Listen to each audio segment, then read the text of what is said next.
channel. Let me make sure I've done this correctly. All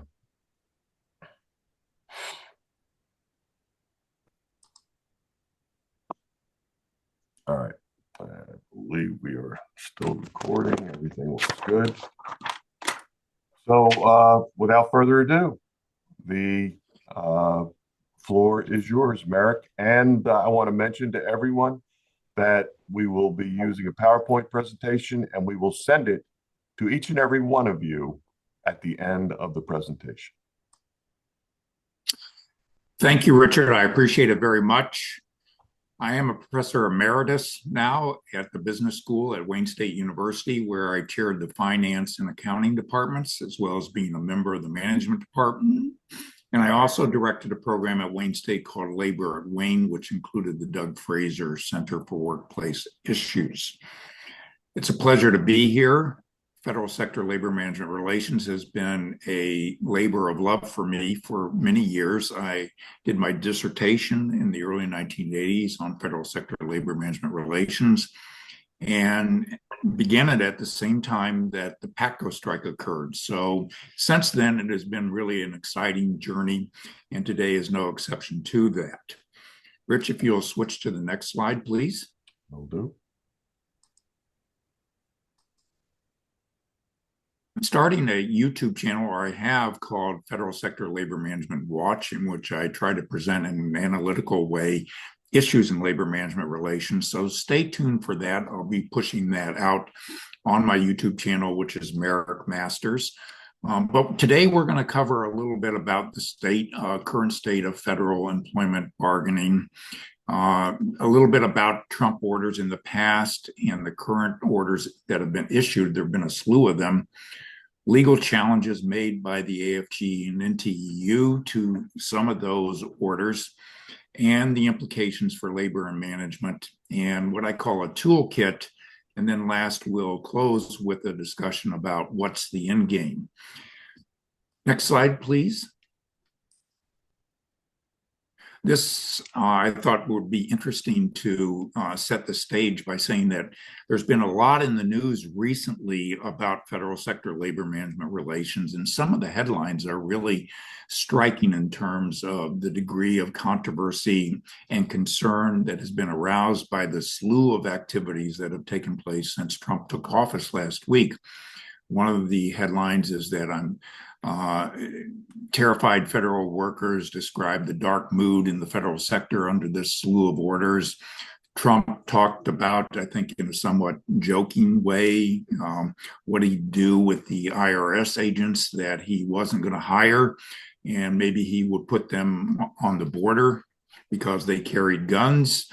Trump has also fired a group of inspector generals, and recently, I think yesterday, he fired a number of attorneys in the Department of Justice. He's instituted an order on return to work, and he has also talked about changing FMEA, perhaps disbanding that organization. A variety of other things that he's talked about have created consternation on the part of some and enthusiasm on the part of others. I would say, and I'm trying to be very analytical in this presentation and not take sides, but just as an observer, this is something that elections have consequences, which is a trite statement. It doesn't need to be said to anybody, but this is really a telling example of how consequential they can be. And in my lifetime, and I'm 70 years old, that I don't think there's been such a schism between the parties as there is now ideologically. Next slide, please, Rich. Sure.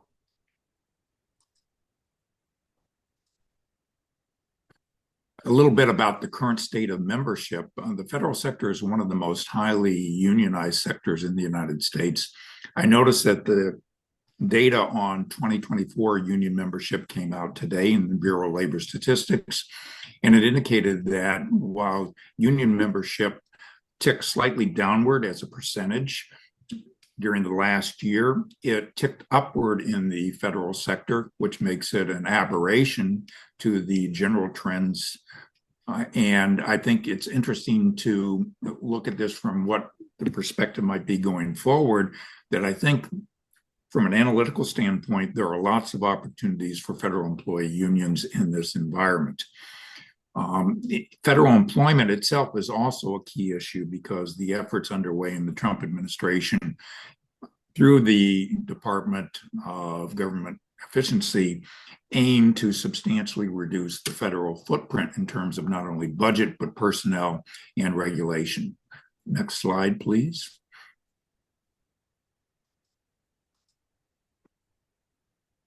This gives you an idea of how federal employment has changed over the past several administrations. There's been a growth in it, and I think that one of the things that Trump wants to do is reverse that trend. This is going to be difficult, I would say, to do. Changing the federal sector organization and the workforce is easier said than done. I know that they think it's a popular issue in the administration. They think there's going to be a lot of cachet they can get from it. And it may seem that way now, but I'm not convinced that government reorganization plans are politically winning propositions. I think they carry a lot of challenges and they provoke a lot of obstacles for legitimate reasons. And this is going to be a very turbulent period until things settle over the next several months in terms of litigation and also the political dynamics with a Congress that is just minutely in control by the Republican Party. Next slide, please. You can look at selected union membership. I picked the 4 largest unions in the federal sector in terms of bargaining representation: AFGE, NFFE, NTEU, and NFFE. And you can look at their trends since it's actually 2001 through 2023. These data are from their LM2 financial disclosure forms. It's been, AFGE has had an uptick in membership comparing beginning to end periods and demonstrated the greatest growth. And that's due to some changes that have occurred in the areas where it's representing employees, among other things. Next slide, please. Well, if past is prologue, you can expect, and I wrote this before actually the Trump administration took effect during the transition period, and I thought, where can we expect to see changes? And obviously we expect to see changes in policy. We expect to see changes in personnel, and we expect to see changes proposed in the area of budget. In each one of these areas, I think the expectations are for orders of magnitude changes to take place. I think the administration wants to reverse policy directives of the Biden administration on several fronts that affect labor management and employee relations. I think there will be widespread changes in personnel. I think the administration, under recent Supreme Court decisions and other court decisions, will move aggressively to reduce the number of managers in the federal sector who may harbor differences in terms of policy from their agenda, and also through the Department of Government Efficiency.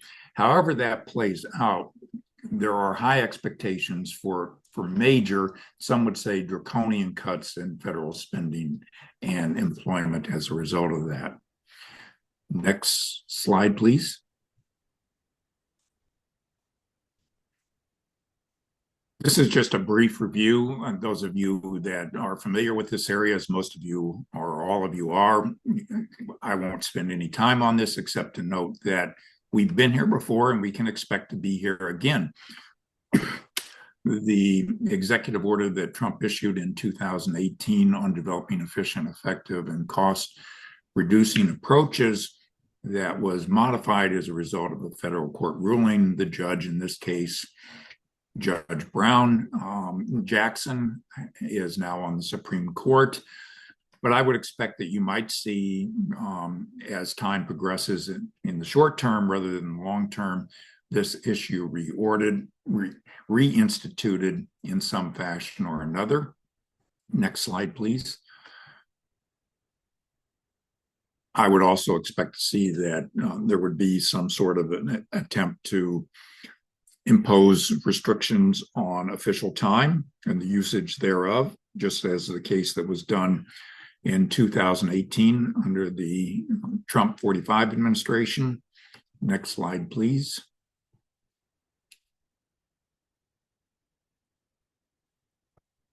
And ensuring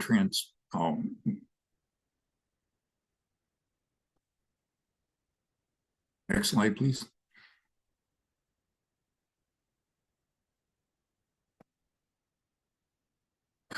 Executive Order 1839 on promoting accountability and streamlining removal procedures consistent with merit system principles.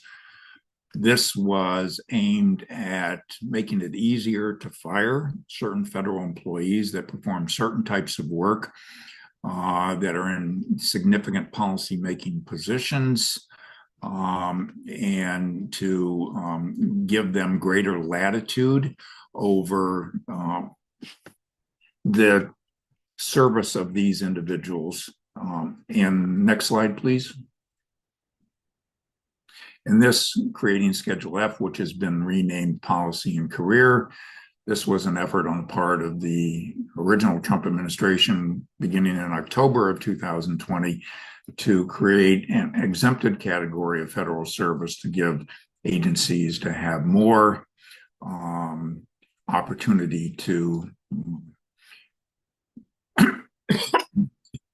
affect who is serving actually at the president's discretion. This is, I think the upshot of this is an effort to focus management's attention on management prerogatives and to expand presidential authority to get people out of the federal service who are antithetical to its interests. And I go back in time to Richard Nixon's administration. And for those of you who may recall a little bit of history, it's very interesting. I did a podcast on this recently that talked about what Nixon tried to do in his second administration at the start of it in 1973. He had focused a little bit on reorganizing the federal service in the early 1970s, but he got really serious about it during the transition period and spent a lot of time during the transition period from November after he won in 72 to January on a major rehaul of the federal government. And among other things he said in making the federal authorities, those political appointees, aware of the situation was that he was very disappointed that they had not able to get their message across through the bureaucracy. And he said, matter-of-factly, that not one person had been fired in the federal service for refusing to go along with his policies. And he thought this was just egregious. And what he intended to do was to substantially change that strategy or that approach and make the federal bureaucracy much more responsive to presidential authority. And that's exactly what Trump is trying to do in this effort under 47. Next slide, please. Now you've had since last week, he was sworn in on January the 20th, President Trump issue a slew of executive orders and memos. And I'm not going to go through those in all detail. I'm just going to highlight some of those that I think are worthy of note. I've categorized them, and this is my subjective categorization, but into three categories. Employee relations, vertical and horizontal. Vertical, I mean up and down between higher and lower levels of rank in an organization. Horizontal, those more at the same rank across employees in terms of how operations are conducted. Labor relations and human resources, that would include everything from interpretations of the Federal Service Labor Management Relations Statute to compensation and benefits, and then government affairs and operations, and I include in that broad-based decisions on the level of the federal workforce, decisions made by presidents on what kind of pay increase federal service employees are going to get, return to in-person work policies, broad-based personnel changes, including those in diversity, equity, and inclusion, which I think reflect a policy shift on the part of the administration, which they would like to expand beyond the federal sector to apply to the private sector. And I think that's interesting that in its recent set of executive orders, Trump rescinded Lyndon Johnson's order on affirmative action in 1965, which had major implications for how workplace practices were changed in order to promote the affirmative hiring of underrepresented groups. Next slide, please. This is just the beginning of a review. The president issued an executive order establishing the Department of Government Efficiency as a temporary agency headed by now Elon Musk to recommend major changes, and they've touted the goal of $2 trillion in spending cuts. And all of this will have to, or most of it will have to go through Congress, and it remains to be seen how that will take effect. And this has already been challenged legally in certain cases. Next slide, please. Executive memo on return to in-person work. There have been some reports issued recently that said that almost all the federal workers don't show up in the office, and as a result, it's hard to tell whether they do any work. And they've really cast a pall over federal workers in terms of their work ethic, their service. And I find that, generally speaking, not to be reality. Even people that work remotely may work as productively and efficiently as those that don't. It's a more complicated situation than that. And I actually tried to look at some of the real numbers, and OMB put together a table from the practice of telework and remote work. If you go to the next slide, I think that may be here.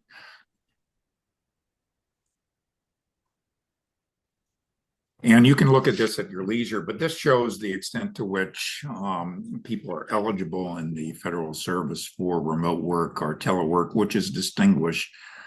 Telework are people that will generally work, they'll be expected to work in office, but are granted the opportunity to work remotely a certain period of time. Remote work is sort of the flip of that. There are people that are generally expected to work remotely, but may have to spend some time in office. And this will break down the percentage of time that employees and certain other groups of employees actually work in office. I think there's a misconception that almost all the federal service workforce works in Washington, D.C. That's not true. You can look at breakdowns on how they're spread across the states. And I think you might find that the level of remote activity or telework activities varies between DC and other parts. And when you're in the field, you may be expected to work more in the office in order to spend more time with your constituencies, those employees that actually, those work constituents that actually get the federal services across the country. Next slide, please. Before we move on to the next slide, Marick, I have read some of the executive order, and then I know that OPM has put out some guidance on top of that, but there wasn't to me, a clear differentiation between remote employees and telework employees, and some people have actually been hired as remote employees in their kind of contract when they signed up to come to work for the government. Do you have any insight on what you think's going to happen in connection with all of that? Well, I would put that in a big gray area. There's a lot of devil in the detail. You also have the issue of federal contracts, union management contracts that provide for telework or remote work, which employees and managers have been working under for a period of time, actually beginning before the pandemic. So I think there's a lot of uncertainty. I saw in the Fed Smith publication that comes out today that there was an article about how contracts may affect that and the interpretation of those contracts will be relevant to the extent to which employees may actually have to comply with this order. I think that the expectation is that from the Trump perspective is that they can decree this by order. And obviously, they've got to address a lot of things, the difference between remote and telework. It's more complicated. And I think that, there's a split opinion among executives and academics about remote work. I think there's a lot of research that's come out recently that suggests that there are benefits to hybrid and remote work. At the same time, there are executives who believe that everybody should be back in the office. There are other executives who take a different point of view. My own personal point of view is that it's a contingent situation. There are concerns about equity in terms of who's eligible for remote and telework and who's not. There's also concern about how such programs are structured. I don't think some one size fits all is necessarily appropriate, but the administration has gotten behind this, and it's going to be interesting to see how it plays out. But it will be challenged on a number of different fronts, and I'm just not certain how this is going to come out, among many other things, in this effort to make sweeping changes. I think we're at a period now in which the administration is enjoying a honeymoon, if you will. There's a lot of enthusiasm. There's a lot of momentum. It's dominating the news. People are excited, at least on that side of the coin, about what's taking place. I think there's probably a schism between those who are viewing this from the typical establishment point of view and those who are viewing it more over in flyover country. But it's going to be difficult to affect these things, and there will be consequences, unintended consequences, if they are allowed to continue as planned. And I think that that's why you may see some modifications in what is eventually done. But there's no doubt about it, the import of it is for significant change. And then you have this effort to restore accountability among policy influencing positions, which has also been subject to litigation. This is to create an exempted service, which they changed from the old Schedule F to policy career designation. And next slide, please.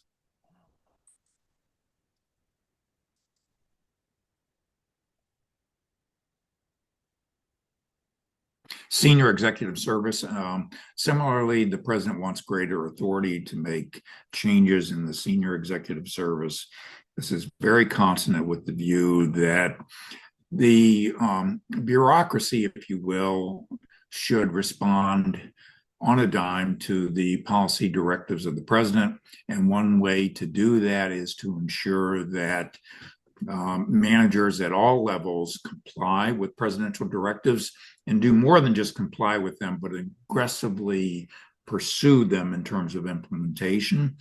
And I think that that's going to be the challenge going forward, that there may be a lot of countervailing positions and requirements that people look at that cause them to hesitate to be so compliant at first blush.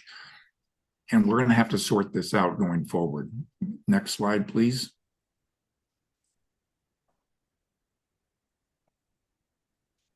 This has been another provocative area of President Trump, which he has instituted across a number of agencies. In particular, I noticed that he targeted the Department of Defense and the Federal Aviation Administration in this regard. But to implement the dismantling of diversity, equity, and inclusion policies and programs, and for a number of federal appointees who work in this classification to put them on administrative leave, with the presumption perhaps being that they would be terminated at an eventual point in time, although that's unclear. I think to Rich's point earlier, some of them may have contracts to work for this. There may be laws which require these kinds of programs to exist in certain agencies. Again, those are areas that'll have to be dealt with as you proceed forward to implement this kind of sweeping change. Next slide, please. A memorandum on changes in OPM, from OPM on diversity initiatives. I just thought that that was an extension of the president's order to show that, at least at this stage, it's getting attention. One of the things that the administration plans on doing is appointing acting directors where cabinet level appointees have not been put in place yet to begin implementing presidential policy. And this is one of the things you see in that regard. Next slide, please.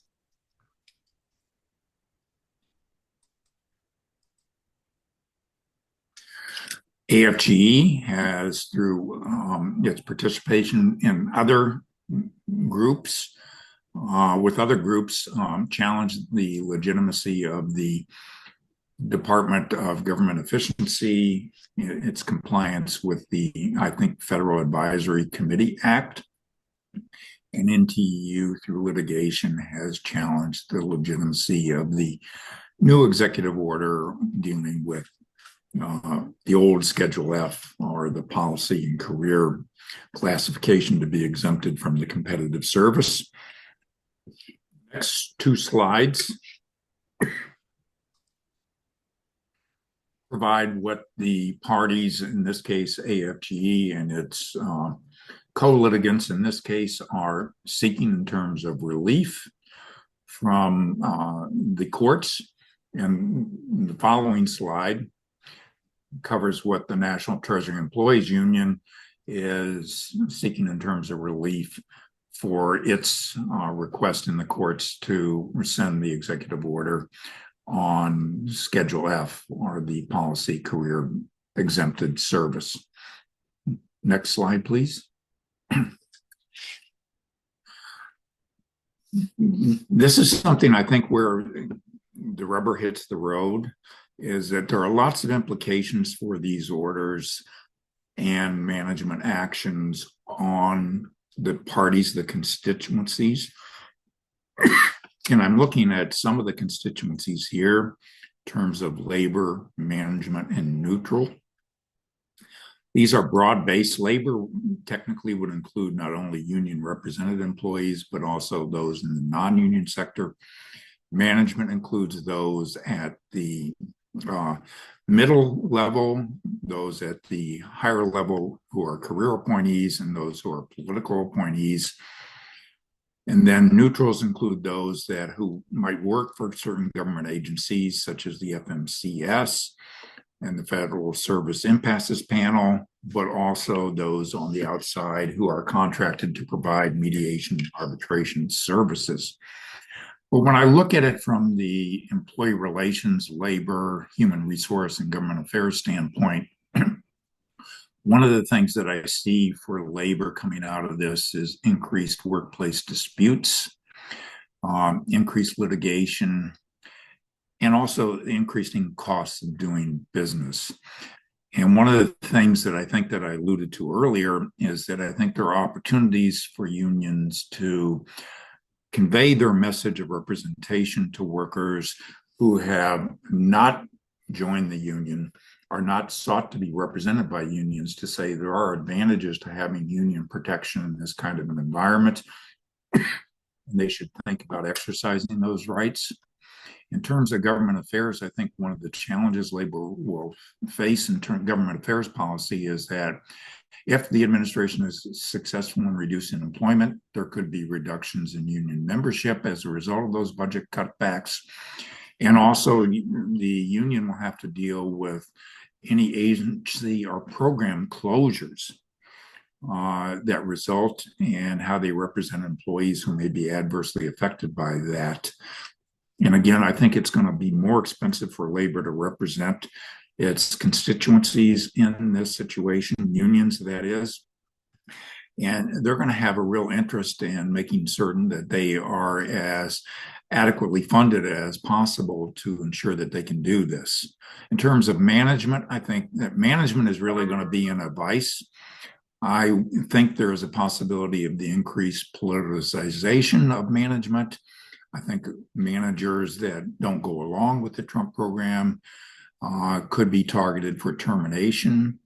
And I also think management will be expected to adhere to increased performance standards consistent with administration policies. For neutrals, I think there's an opportunity. I think there could be very well increased demand for their services. But I think one of the things that's important for neutrals to demonstrate in this regard, even beyond and above what they normally do, is their value of having neutrals in alternative dispute resolution in terms of improving government performance and mitigating unnecessary conflicts and disputes in the federal sector, which should promote in and of itself benefits in terms of organizational performance. And I think that they need to rely heavily on their professional ethics and the standards there too, that give them a lot of credibility in this field. Next slide, please. Stakeholders toolkits. I think that labor has a variety of tools that it can bring to the table. It has the advantage of being able, labor unions, because they're independent entities in political action, electoral, as well as lobbying. They can pursue bargaining diligently in grievance representation to protect workers' interests, litigation, grassroots mobilization of allied stakeholders, advocacy of performance capability and practice in the federal workforce. I think one of their biggest roles that they can play is just being a public advocate for the federal workers and trying to correct some of the myths that exist about the nature of the federal workforce and the broad brush in which some are painted as being not hardworking or not capable of working very effectively. I think those things are not true. I think there could be obviously improvements in federal service, but a lot of things contribute to the reasons why there may be things that are less than desirable from a service delivery standpoint that don't have to do with the workers themselves. And systems approach to making changes in terms of how organizations are structured, designed, and funded. And then management, I think advocacy of management, the role through such organizations as the Federal Managers Association, adherence to statutory requirements through litigation, protection of merit-based principles and prohibited personnel practices. Those kinds of things, I think, are something that need to be stressed. And as I mentioned, in terms of neutrals, advocacy of the value of neutral representation and ADR through professional and ethical standards. Next slide, please. Before we move on to the next slide, we do have a question in the chat room. Sure. Question is, should labor and management anticipate that MSPB and FLRA backlogs will return? I do know for a fact, just to help you with the answer there, I do know for a fact that there is currently quorum on both the MSPB and the FLRA. There's been a switch in the MSPB on who the chairman is. A Republican has been given the chair as opposed to a Democrat. And I do know that the FLRA also has a full quorum, but the Democratic chair will be her term expires, I believe, this summer. So that's what I know is the current state of affairs. But to answer the question, Marick, what do you think about the kind of the long-term effect of what might happen? Well, I think there's going to be pressure to cut the budgets of the FLRA and the Merit Systems Protection Board, as well as agencies like the EEO, and that will make it difficult for the agencies to deal with their backlogs. So I think that regardless of what the intent of the administration may be, I think from a policy standpoint, the administration wants a change in direction. It wants to focus on management control and management authority.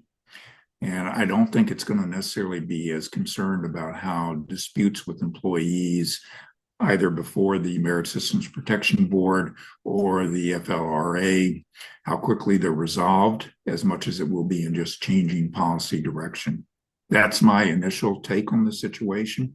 There's a lot of devil in that detail, but I don't think there's any love lost for funding these agencies any more than there will be for funding the National Labor Relations Board. Gotcha. There was another question in the chat room. It says the Schedule F 2.0 executive order includes a new paragraph that essentially states that the order does not require political loyalty tests. Do you believe the sincerity of that? And would it be possible to prove? How would it be possible to prove if you were removed for political reasons? What's your perspective on Well, that? I think if, for example, just a casual response to that would be if somebody said, well, I'm a Democrat and I voted for Kamala Harris, and they were fired for that, that would clearly be a prohibited personnel practice. But that would be, you're expecting political loyalty. But I think that when it comes to policy, following policy direction, that's where the rubber's really going to hit the road in this. And that if you have people that have been given an order to do something, for example, if you're given an order to disband DEI offices and you don't comply with that order, or to cancel a contract that somebody's been given to provide for DEI training, or if, somehow or another you decide to offer the training through some other mechanism, whatever the case might be, that you could very well be subject to discipline or termination for that from the administration's point of view. And some may view that as a political loyalty test, but from the administration's point of view, it's going to look at it as you're not following presidential directive and policy, which is what you should be doing. Obviously, there's going to be a lot of nuance and subjective interpretation of this. But when I said I think there's a danger of politicization in the managerial ranks and also in the employee ranks, I think that's clearly a possibility because people will not necessarily be certain of what compliance with certain orders means. And I think you will find some managers probably that will very aggressively pursue it, and others that will take a more cautious approach because they're just not certain what the right thing to do is. We have another question in the chat room. Sure. Not really a question, but a statement, maybe just a reaction to it. There's some concern this is from a senior union official that neutrals might be extinct under the new administration, that they might not have a role, and they cite that what's already been done with the Office of Inspector Generals at a lot of operations at a lot of agencies. So do you have any reactions to that comment? Well, I mean, I know with interest, I think that shortly after he became president in 2017, Trump accepted the resignations of all the members of the Federal Services and Impasses panel. I don't think any of those members had submitted resignations, but I would think that that there is probably not a whole lot of favor for ADR if it's viewed as something to hinder the implementation of the president's policies. So I think that is a real concern. That doesn't mean that what I said. I think there could be a demand for services in the sense that I think you could have a lot more labor management friction, which would mean that they would appreciate the opportunity to use the services of neutrals. But I don't think that the administration is necessarily going to be willing to make a whole lot of commitments in that regard. And if they have to make any budget commitments to paying for neutrals or things like that, I think you're going to see more reluctance. Thank you for offering your perspective on that. I mean, I know these questions really don't have any definitive answers as of yet. Time will tell, but we appreciate that. We have moved on. I think you can expect to see a very, very strong line approach from the administration, at least in this first year, as it tries to get its agenda through. I think those are the marching orders. It's far different, I think, in terms of intensity than it was in 45. And there was a lot more preparation behind the scenes to get this kind of an approach in effect. This slide is from Open Secrets, which reviews government lobbying in the federal government and electoral spending.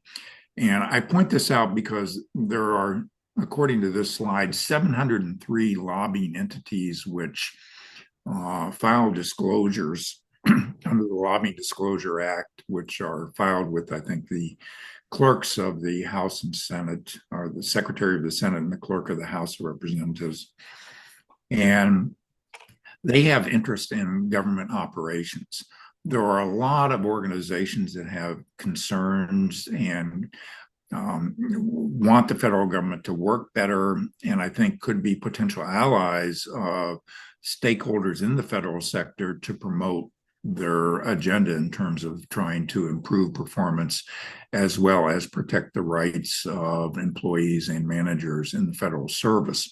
And I just point this out that there's a lot of opportunity for alliance building. Now, some people look at this as something that really is part of the, what I'll call what Trump probably calls the beast of the bureaucracy, that we need to starve, and that we should do something to mitigate this.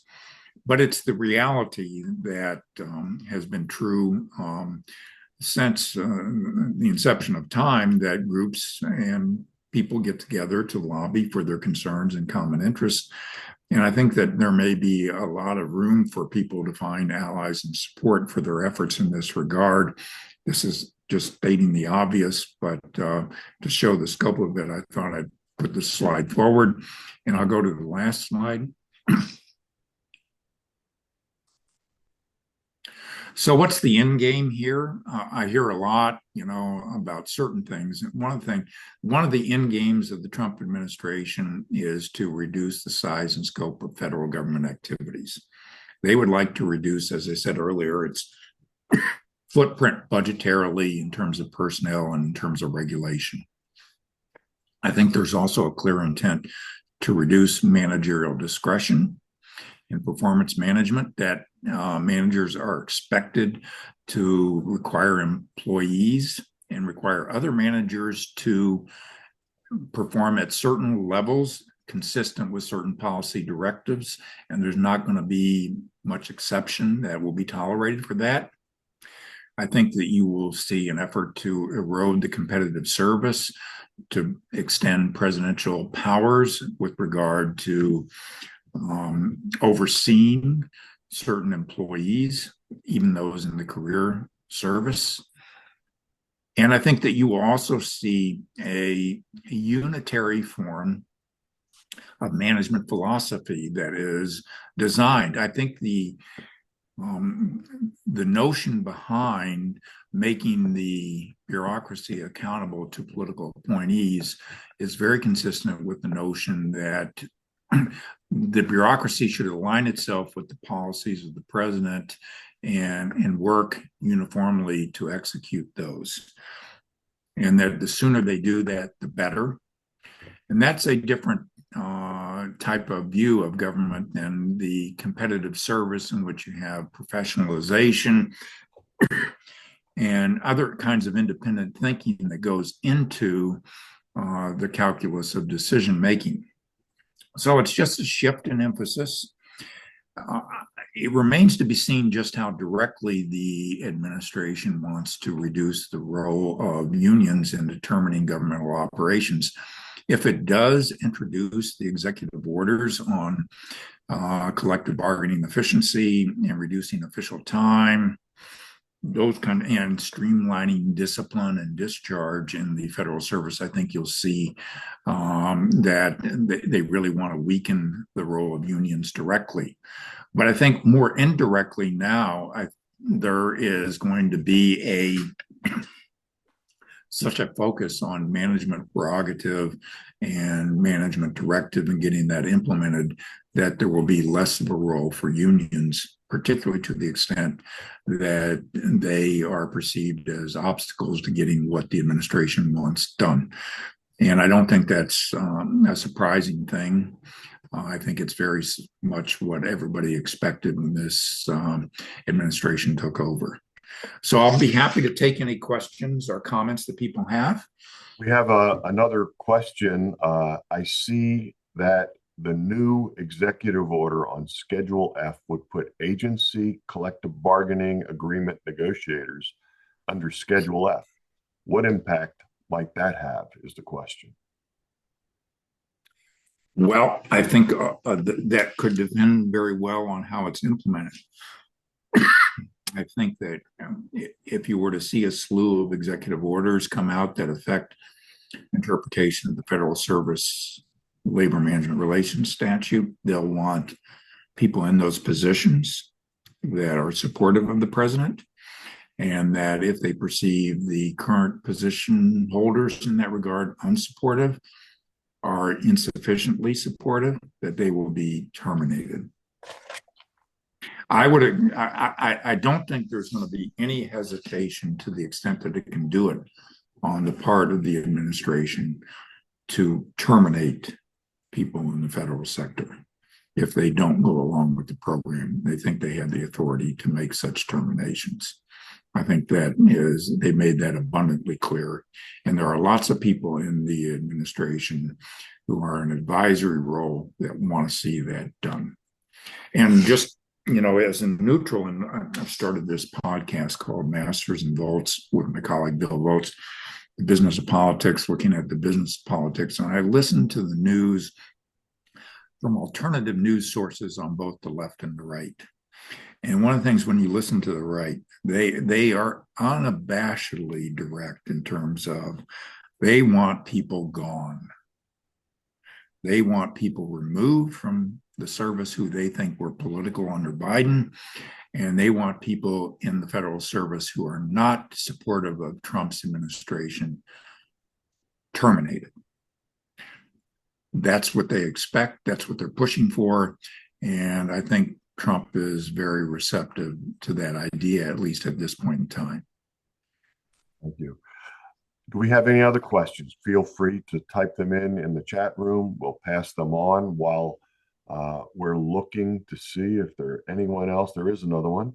If someone is terminated under an interpretation of Schedule F, does that constitute a RIF, a reduction in force? I wouldn't think so. I think that's actually a great question for Barbara Haga at our conference. She's also going to be a speaker at our symposium, and Barbara knows everything about the RIF procedures and how it all kind of connects to removal actions and the like. So that's a great question to save and attend the conference for. But Marick, take a shot at it. No, I would leave it up to Barbara to probably provide a more authoritative answer on that. I would think that they would probably say, no, it's not a reduction in force. It could be that because they don't think the person is compliant or qualified based on their interpretation of their willingness to go along with their policy. But there will be a lot of reductions in force. I think that the administration is going to realize when push comes to shove that it may be a lot easier to get acceptance from Congress by broad-based reductions in budget and staffing than it is more targeted reductions. such as closing a program or closing a department or agency. And I think when you get to that point in time, you're going to see that kind of issue come up with a lot of frequency. So, matter of fact, I believe Barbara is actually attending this lunch and learn. Barbara, you want to take a shot at that, or can you unmute yourself and Yeah, I'd love to hear it.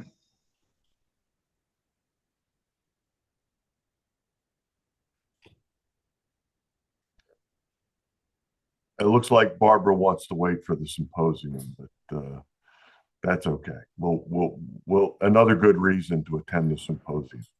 Uh, I have another question. It came from one of our attendees. Reportedly, DEI employees at OPM have been terminated, perhaps technically a RIF, but no retreat rights. Again, these are all questions that I think are going to be tested. Yeah, I think there was even I think in the guidance issued by OPM, they even put out a letter that they would send to some employees, a draft letter. So I would expect you to see a lot of terminations. And they're going to be challenged in a lot of different ways. But I think that, it sounds trite, but I think when Trump talks about draining the swamp, that's what he means. They're talking about removing people. And there's no hesitation on their part to do that wherever they think they have the authority to do so. There's another question from a union official saying that their CBA that was negotiated and in effect has strong language on telework and remote work. What's your view on, will the administration be able to trump that? And I don't mean that as a pun, but to make that go away as a result of the executive order legally? I think this is going to come down to how the courts interpret presidential power, and that the president is going to think that he has the power to order return to work, and that may supersede it, collective bargaining contracts. I thought it was interesting when that was brought to his attention that while he was in the transition stage, that the Social Security Administration reached an agreement with AFGE, I believe, to provide for telework opportunities for a certain group of employees. That Trump said when he was asked at a press conference about this, that they'll have to take a look at that and maybe, rescind that. I think that that's going to be the approach that they take. That they may eventually be forced to have to accept that collective bargaining contracts are enforceable and they can't, through executive power, supersede them. But that doesn't mean that they aren't going to try. Gotcha.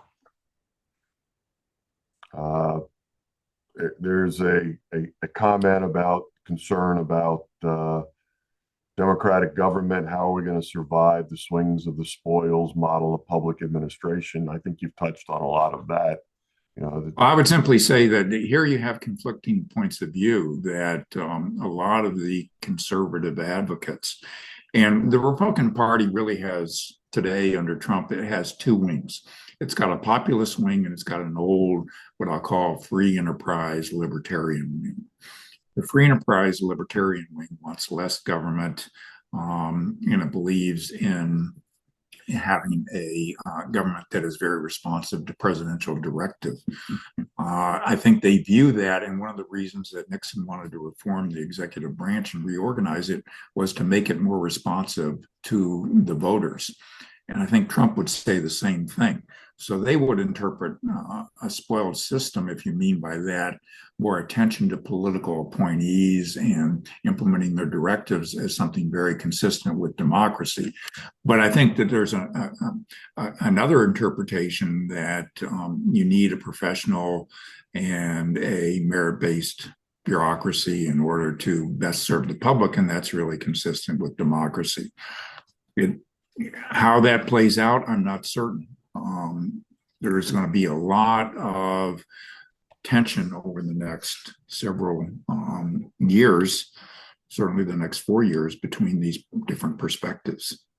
Excellent.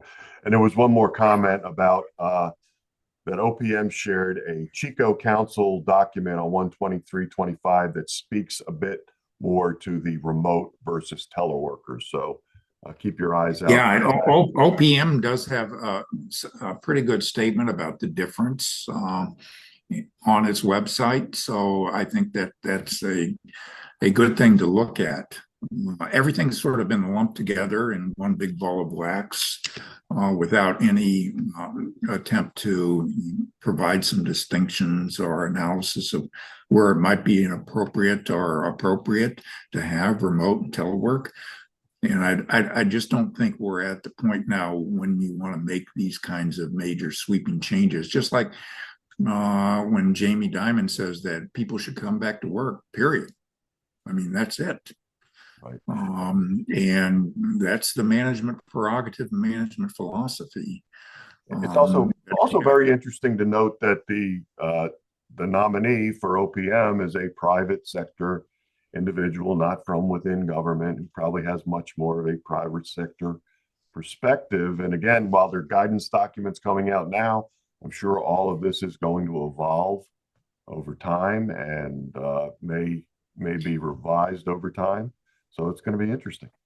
It's going to be a very interesting time period, but there's going to be a lot of uncertainty, a lot of apprehension, and a lot of collateral impact on this. And some of it will not be positive for those impacted. Excellent. Well, on the behalf of the Society of Federal Labor Employee Relations Professionals, we truly want to thank you for your contributions over the years, and especially today. I think you've done a wonderful presentation on a very touchy topic. And we encourage everyone who's attending to attend our symposium. Again, it's on the 13th and 14th of March at the Hilton Arlington National Landing Hotel.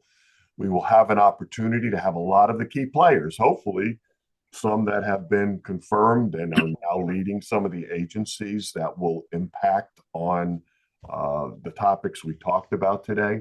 Will be there, and you'll have an opportunity to chat with them, ask questions to them, and we'll hopefully be able to dig a lot deeper, and we'll be a month and a half further along in what all of this looks like. So we truly hope to see you at our symposium. Once again, Marick, thank you very much. We also hope to see you at our symposium in March. And every one of you who have attended here today, thank you for attending. And again, we truly hope to see you in March. Thank you very much. And again, we will be sending the complete copy, which has links that Marick kindly put together for us. It'll be sent to everybody who registered for this program. Thank you very much. Take care. Thank you.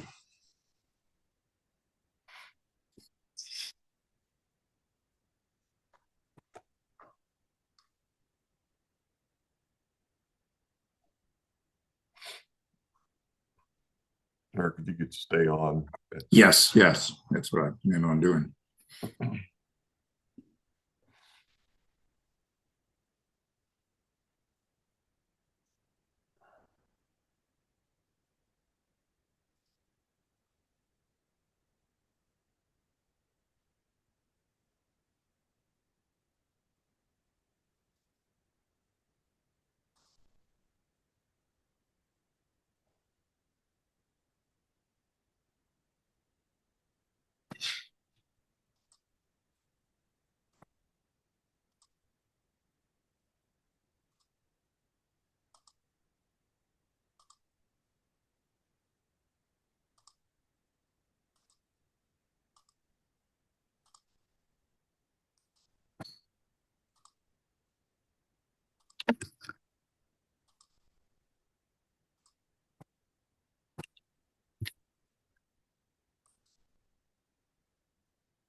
Okay, it's just us now, so we're good. Okay. So thank you very much. Really do appreciate this. The Oh, it's question, my pleasure. the questions were what I expected. I think you did an excellent job. And again, I didn't mean to put you on the spot. That was a general. I hope you're going to be. No, no. I mean, these. I'm not a legal expert on a lot of these things. So when you talk about RIFs, I know that's a very complicated topic. And almost everything in the federal sector is infinitely